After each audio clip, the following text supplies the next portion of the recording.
রে ভাই, আর 2 ঘন্টা বাদ দিয়ে তোর বিয়ে, আর তুই এখানে চুপচাপ বসে আছিস যে? লে পাঞ্জাবিটা পরিলে।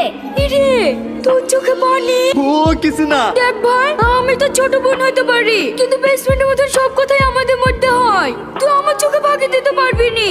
কি হয়েছে খুলে বল। আমি লাস্ট যে মিশনটায় গিয়েছিলাম, সেখানে গিয়ে একটা মেয়ের সাথে আমার পরিচয় হয়। আমি পাগল বেশে থাকা সত্ত্বেও সে আমার অনেক যত্ন নিত।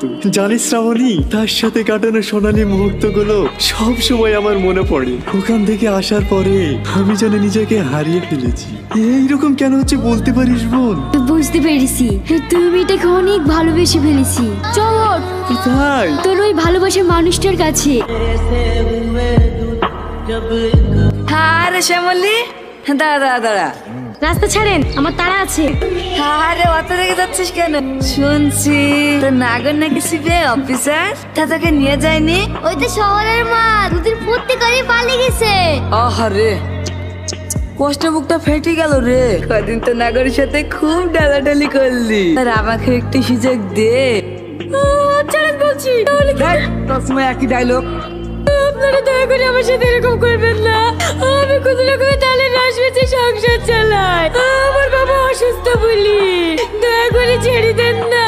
আপনিও তো আমার বাবার মতন। তুই তো রোমান্টিক মুডটা নষ্ট করে না।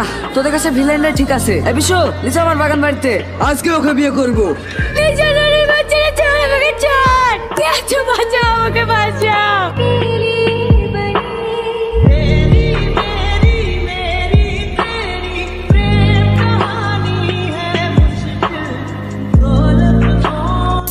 আমি বুঝতে পারিনি স্যার, আমাকে ক্ষমা করে দেন। আজ আমার বিয়ে। এই কথাটা বলতে এত দূর এসছো, খুব ভালো। জীবনে অনেক সুখী হও। কই একবার তো জিজ্ঞেস করলে না আজ আমার বিয়ে, আর আমি এখানে কি করছি? তুমি জানো তুমি কি করতে এসছো? আমি শুধু এইটুকু শুনতে এসেছি, তুমি আমাকে ভালোবাসো কি না। আমার মতো গরিবের ভালোবাসায় আপনার কি যায় আসে? অনেক কিছুই যায় আসি, তাই তো বিয়ার আসর থেকে ছুটে এসেছি।